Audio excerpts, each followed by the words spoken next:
Good morning boys. आज की Sanskrit classes में आपका स्वागत है। आज हम एक्टिव एंड पैसिव वॉइस की एक्सरसाइज देखेंगे इसको और पैसिव वॉइस बनाना सीखेंगे। चार हमने यहाँ पर वाक्य दिए हैं एक्टिव वॉइस के। She does not clean her room, I am learning English, they are not eating mangoes, your team can win the match. हमने पिछले वीडियो में काफी नियम हमने पैसिव वॉइस बनाने के सीखे। इसमें हम एक्सरसाइज में उतारेंगे उन नियमों को, देखेंगे किस प्रकार से हम पैसिव वॉइस बनाते हैं। नियमों का ध्यान रखेंगे। तो सबसे पहले she does not clean a room. Boys ध्यान रखें, she does not clean a room.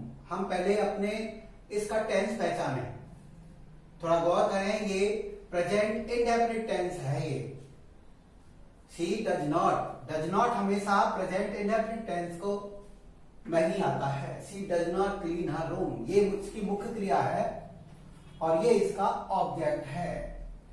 ये हमारा सब्जेक्ट है।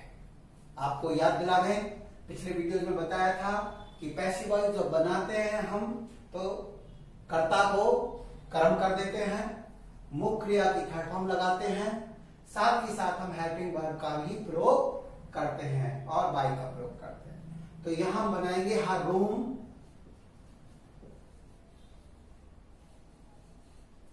हर रूम इज नॉट क्लीन्ड।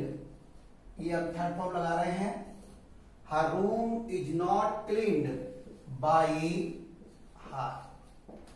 बहुत समझ में आया होगा। हर रूम ये हमारा ऑब्जेक्ट है जिसको हमने सब्जेक्ट के स्थान पर रखा है, तो ये सब्जेक्ट कहलाया। हर रूम इज नॉट, मुख्य क्रिया के साथ हेल्पिंग वर्ब लग रही है, नॉट है तो इसलिए नॉट नेगेटिव में वाक्य आया है, बाय हर। दूसरा देखें, आई एम लर्निंग इंग्लिश। इसका टेंस पहचानेंगे और टेंस पहचानने के बाद बॉयज हम पैसिव वॉइस बनाते हैं, नियमों को उतारते हैं। ये हमारा प्रेजेंट कंटिन्यूअस है। कंटिन्यूअस में हमेशा मुख्य क्रिया में आईएनजी लगी रहती है। ये ध्यान रखें, मुख्य क्रिया में आईएनजी लग रही है और सहायक क्रिया है तो फर्स्ट फॉर्म में, तो वो हमारा कंटिन्यूअस है। प्रेजेंट टेंस, प्रेजेंट टेंस की क्रिया है, इसलिए इसका पैसिव बनेगा इंग्लिश। सब्जेक्ट के तौर पर हम इंग्लिश लिखेंगे, ऑब्जेक्ट को सब्जेक्ट पे स्थान पर बैठाएंगे। इंग्लिश इज बीइंग, यहां हमने बताया था आपको बीइंग का प्रयोग करेंगे। English is being learned by me. I का मी हो रहा है, आई हमारा सब्जेक्ट है और सब्जेक्ट का object me. English is being, ING be में लगती है, is being learned by me. Boy समझ में आया। They are not eating mangoes, यहां भी कंटिन्यूअस टेंस आ रहा है, आईएनजी लग रही है, नेगेटिव है ये, तो mangoes, mangoes are not being eaten by them. यहां पर ध्यान रखेंगे, मैंगोज बहुवचन है इसलिए आर यहां आ रहा है। आर दे के साथ बहुवचन लग रहा था, मैंगोज भी बहुवचन है, ऑब्जेक्ट सब्जेक्ट के स्थान पर बैठा है। Mangoes are not being eaten by them. Boys अगला देखें, your team can win the match. ये मॉडल्स वाला है और हमेशा मॉडल्स में बी लगेगी, तो द मैच,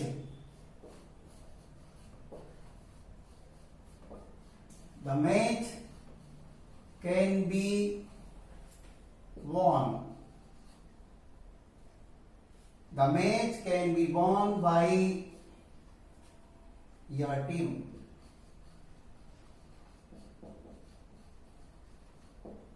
यहां देख लीजिए, कैन मॉडल है, कैन के साथ बी आ गया, मुख्य क्रिया की थर्ड फॉर्म आ रही है won by your team। Boys बता रहे हैं इनको।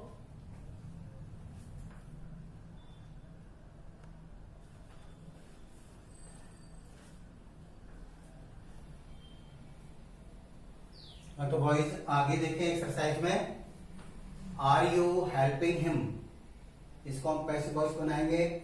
When does he read a book, will the farmer cut his crop, stop making a noise. तो हम अपने नियमों का ध्यान रखेंगे। आर यू हेल्पिंग हिम, ये सेंटेंस जो है हमारा प्रेजेंट कंटिन्यूस में है, आईएनजी लग रही है, लेकिन इंट्रोगेटिव है। इंट्रोगेटिव है तो इंट्रोगेटिव में हमने बताया था आपको कि जो हेल्पिंग वर्ब से है तो हेल्पिंग वर्ब हम आगे लगा देंगे। हिम हमारा सब्जेक्ट बनेगा ही, और ही के साथ इज आएगा। Is he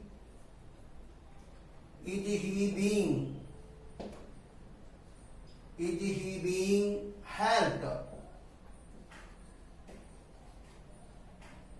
bye you.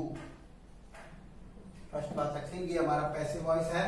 Boys, are you helping him, is he being helped by you, ये हमारा पैसिव वॉइस बना। When does he read a book, ये प्रेजेंट इंडेफिनिट टेंस लेकिन इंट्रोगेटिव है, प्रश्नवाचक वाक्य है, WH से शुरू हो रहा है, WH वाले शब्द से शुरू हो रहा है। तो हमारा नियम जो हमने पिछले वीडियो में बनाया आपको, तो वैन का वैन ही रख देंगे हम, शुरुआत ही से करेंगे। फिर नियम हमारा जो ऑब्जेक्ट है उसके बाद हम हेल्पिंग वर्ब लगाएंगे यहां पर। When is a book, when is a book red by him, WH से WH शुरू हुआ, साथ के साथ हेल्पिंग वर्ब भी लगेगी WH के साथ। Boys, when is a book red, red की थर्ड फॉर्म है ये, red by him. Will the farmer cut his crops, ये भी प्रश्नवाचक है, इंट्रोगेटिव सेंटेंस है। विल यहां पर देखेंगे, will the farmer cut his crops, तो WH वाला नहीं हेल्पिंग वर्ब से है, तो will his crops, will his crops be cut by the farmer, will his crops be cut by the farmer, ये हमारा पैसिव वॉइस बना। Boys, stop making a noise, ये सहायक क्रिया हमारी फर्स्ट फॉर्म से शुरू हो रहा है, तो इसको हम you are requested, you are requested to stop, you are requested to stop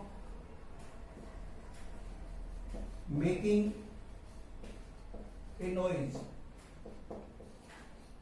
you are requested to stop making a noise। उतारे बॉयज, उतारे।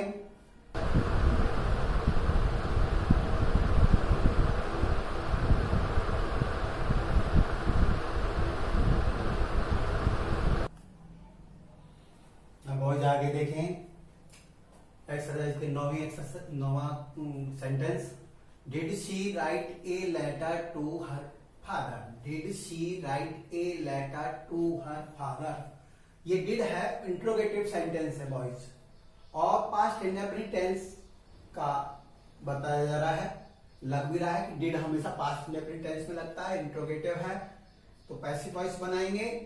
तो यहां हम देखते हैं ये हमारी मुख्य क्रिया, ये हमारा ऑब्जेक्ट, हम ऑब्जेक्ट को पहले सब्जेक्ट के स्थान से लाएंगे, तो was a letter, was a letter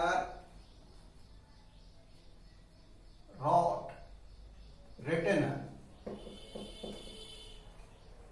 was a letter, हमारा ध्यान रखना ऑब्जेक्ट है, सब्जेक्ट की जगह आ गया, इंट्रोगेटिव बताया था, सहायक क्रिया शुरू में लग जाएगी, was letter written to her father, to her father. फिर हम क्या लगेंगे, बाई, और जो हमारा सब्जेक्ट है उसको हम ऑब्जेक्ट के स्थान पर लगेंगे was a letter written to her father by her. प्रश्नवाचक चिन्ह को प्रश्नवाचक की जगह लगा देंगे। दोबारा देख लें, डिड से शुरू हुआ था, पास्ट इंडेफिनिट टेंस की पैसिव बनेगी तो लेटर ए लेटर आ रहा है, इसके सहायक क्रिया वाज लगेगी, was a letter written to her father by her. भाई समझ में आया होगा। दूसरा देखें, my grandmother tells me stories at night. Boys यहां से हम टेंस पकड़ेंगे, सब्जेक्ट है, मुख्य क्रिया जो आ रही है फर्स्ट फॉर्म में आ रही है, एस लग रहा है, इसलिए प्रेजेंट इंडेफिनिट टेंस है हमारा ये। बॉयज कौन सा टेंस है, प्रेजेंट इंडेफिनिट टेंस। हमारा me stories at night, my grandmother tells me stories at night. तो बॉयज यहां पर दो ऑब्जेक्ट आ रहे हैं, डबल ऑब्जेक्ट, स्टोरीज, स्टोरीज, ध्यान देंगे, stories are told, stories are told me at night. अब यहां पर बाय का प्रयोग करेंगे, बाय माई ग्रैंड मदर।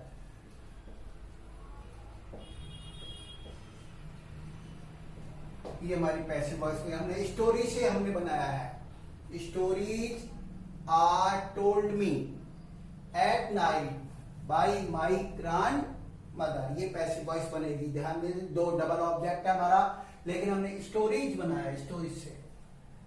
हम आई एम भी कर सकते हैं, आई एम, आई से मी से बनाएंगे तो I am told stories at night by my grand mother. यह थोड़ा सा चेंजिंग हो जाती है।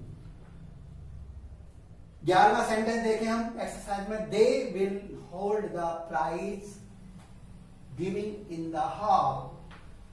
ध्यान दीजिए, विल आ रहा है तो फ्यूचर इंडेफिनिट टेंस है और मॉडल्स भी लग रही है हमको। तो यहां पर मुख्य क्रिया काम ये कर रही है, हमारा ऑब्जेक्ट ये लग रहा है the prize, the prize.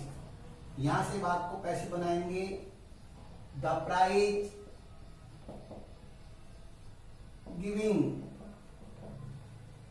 The prize giving will be held in the hall by them। Boy समझे, the prize giving will be held, hold the held in the hall by them। by will be, future भी है, model भी लग रहे हैं, तो B का प्रयोग करेंगे मुख्य क्रिया की third form. One can not see the stars during the day. Boy ध्यान रखें, हमने आपको पिछले वीडियो में बताया था कि वन ये अनइम्पोर्टेंट सब्जेक्ट है, इसलिए इसका हम लास्ट में बाय का प्रयोग नहीं करेंगे। तो यहां हमने सब्जेक्ट देख लिया, कैन है, नॉट है, नेगेटिव है, मुख्य क्रिया सी है हमारी। द स्टार्स हमने ऑब्जेक्ट पकड़ा तो स्टार्स को लगाया शुरू में, the stars, stars can not be seen, यहां थर्ड फॉर्म लगा दिया, the stars can not be seen during the day. By नहीं लगाएंगे, अनइम्पोर्टेंट सब्जेक्ट है वन। अगला देखें सेंटेंस हमारा, दे विल थैंक्स अस। ये विल आ रहा है, फ्यूचर इंडेफिनिट मानो या मॉडल मानो। थैंक अस, अस हमारा ऑब्जेक्ट है। We will be thanked by, we will be thanked by them. ये हमारी एक्सरसाइज आपको समझ में आ रही होगी बॉयज। ये पैसिव वॉइस जो हमने लास्ट वीडियो में नियम सीखे थे उनको हम अब एक्सरसाइज में उतार रहे हैं।